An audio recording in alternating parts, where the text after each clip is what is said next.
Welcome to Not Entirely Unlike Tea with Christine Collins. Hey there, it's Christine Collins, and today we are looking at an interesting phenomenon tied to experiencing a new environment and having that connected in with creativity and getting new ideas and brain changes. So something that a lot of people may have experienced when going to a new place, whether that be on vacation or work-related purposes or something else, is that we often suddenly find ourselves highly creative. I have heard people talk about how they were on a trip somewhere and they wrote like an entire book or chapters of a book, or suddenly got a really cool new idea for something for their business or something that they wanted to do in their personal life. They may return home with ideas for things that they want to incorporate into their regular daily routine. And it's interesting to consider, why is it that this happens? Well, part of it has to do with the creativity that's associated with our brain becoming more relaxed. So when we are doing different types of relaxing or enjoyable activities, it can dial up our creativity, getting into those alpha and theta brainwaves, which we've talked about many times. But there's another component to this. When we step into a new environment, the brain experiences novelty-induced neuroplasticity.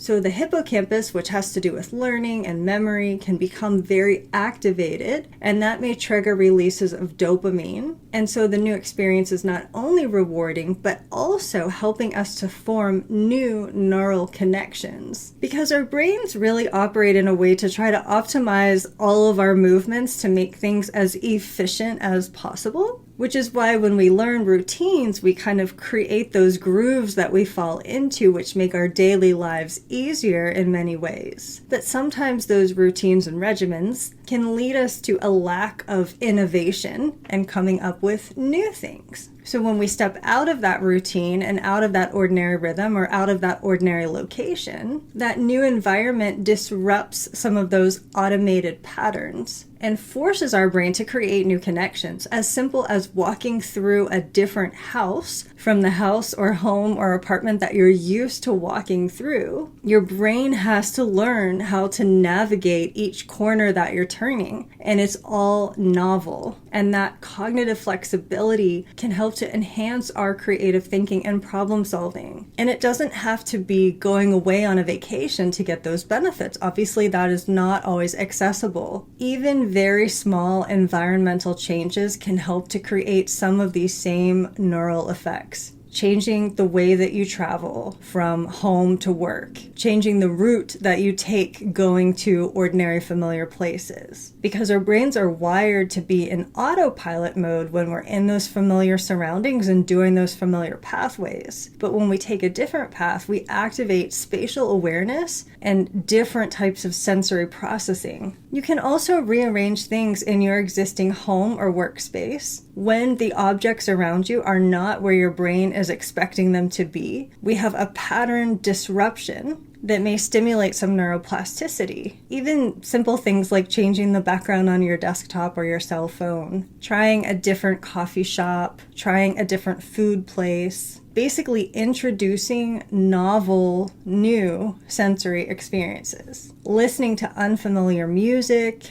experimenting with different food, using different scents or aromas that you don't normally encounter. It's all these different sensory inputs that activate various brain regions simultaneously and help to develop new neural connections that wouldn't form in our routine environment. So some may call it a micro-adventure, where maybe you have a lunch hour or a short amount of time for a break, and you go and spend it in a different location, a different neighborhood, visiting a local spot that maybe you wouldn't normally go to, sitting in a different park than you normally would. And that can help to create some of these same neurological processes that will boost creativity. It's especially powerful when it's done in nature. So natural environments help to reduce cognitive load on the prefrontal cortex while stimulating our attention networks for soft fascination or natural details, and that can help to shift your brain into a more creative state. It's also very soothing to our nervous system to step away and take a break from all of the electronics and all of the notifications and all of the brain overwhelm that we can sometimes become inundated with. Because even though our brains create routines for us and do the autopilot for us to make life easier and simpler, it does still crave novelty in some ways. So introducing some of these new things can refresh our perspective and help actively rewire neural pathways to support innovation, problem solving, new ideas, cognitive flexibility. So if you get to a place where you're feeling stuck, perhaps you're working on a project, you're trying to come up with something for your business or your personal projects, or even just your routine is feeling a little bit stale, or perhaps it's just not working for you anymore, but you're not sure what it is you want to change. Changing something environmental, even in a very small way, can help your brain to do what it does best, which is create new solutions, adapt, make new connections, and be creative. I hope you found this to be interesting and insightful. And if you love the idea of stimulating the creative sides of your brain, there are other tools that help you to do this in a very simple and easy way, including hypnosis, yoga nidra, meditation, and visualization, which you can use in conjunction with trying some of these new environments to allow your brain to have the opportunity to daydream, imagine, and wander, and help to come up with new ideas and innovative solutions.